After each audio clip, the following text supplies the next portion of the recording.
Welcome back, everyone. Today we're stepping into one of the most intense and fascinating what-if battles in anime history. This isn't about flashy fights, explosions, or superhuman strength. It's about something far more dangerous, the human mind. On one side, we have Johan Liebert from Monster, the so-called perfect manipulator, a man who destroys people with nothing but words, charm, and psychological pressure. On the other, we have Light Yagami from Death Note, the self-proclaimed god of a new world, a genius student who uses the deadly power of the Death Note to bend the world to his will. So the question is, if these two legends of anime ever clashed, who would come out on top? This is the ultimate mind battle. Johan Liebert versus Light Yagami. Let's dive in. Let's start with Johan. To truly understand his danger, you need to look beyond his calm face. Johan isn't just intelligent, he's pure emptiness, a void in human form. His greatest weapon is not a gun, not a knife, and not supernatural powers. It's his ability to manipulate people at their weakest points. Johan is the kind of character who can walk into your life, say a few perfectly chosen words, and suddenly your world collapses. He convinces people to betray their families, abandon their dreams, or even end their own lives.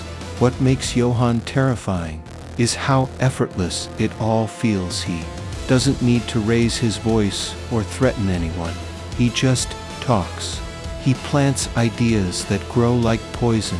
Unlike many villains who want wealth, power, or revenge, Johan is different. He embodies chaos and despair. He wants to show humanity the darkness within itself. He is more like a concept than a person.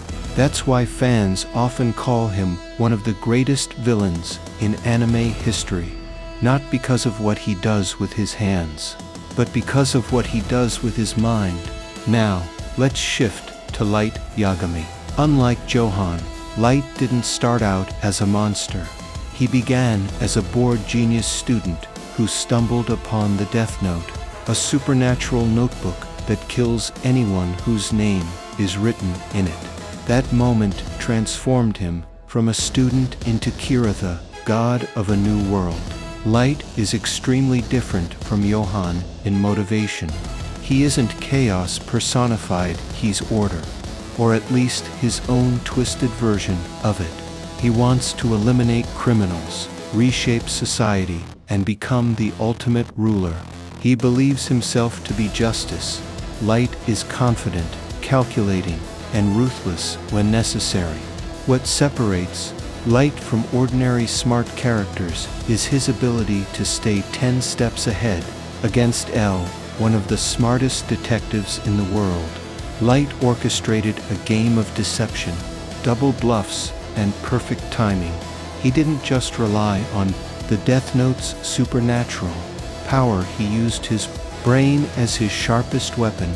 That combination of genius intellect plus supernatural advantage makes him one of the most dangerous characters in anime.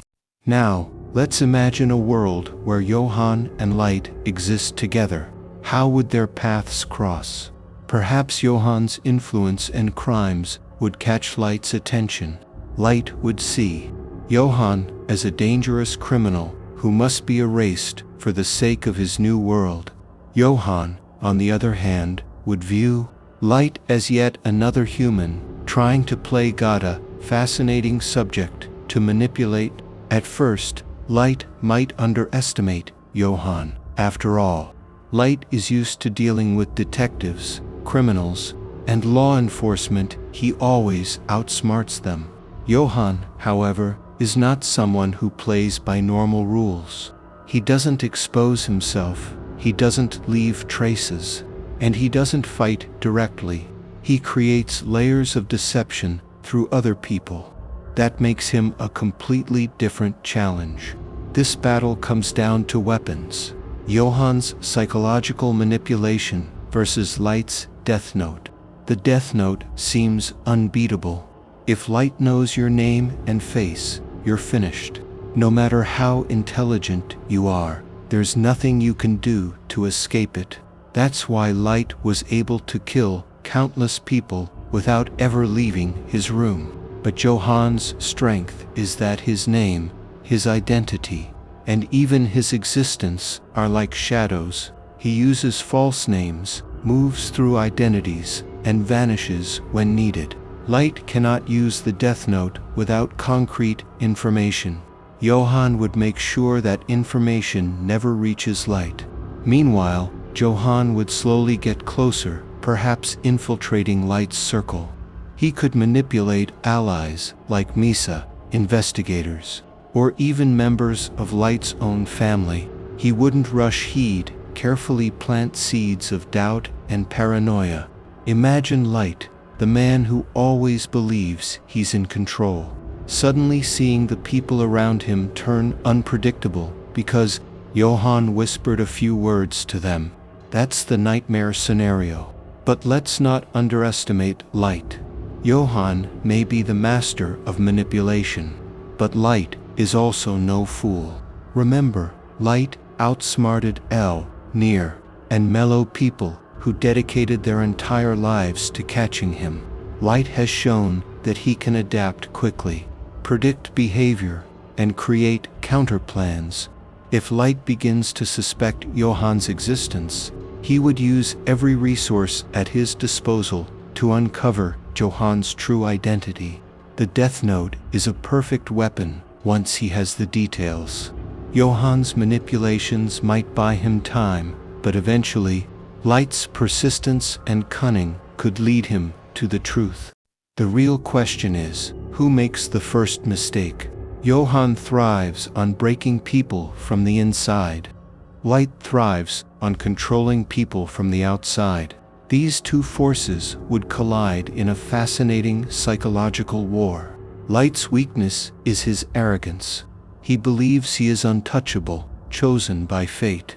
If Johan can exploit that arrogance, make Light overconfident, make him act impulsively, then Light may fall into a trap.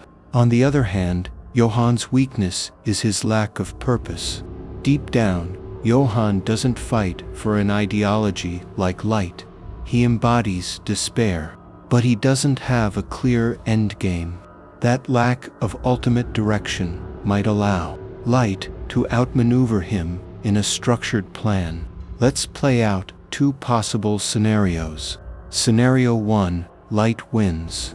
Light uses his brilliance to track Johan's movements.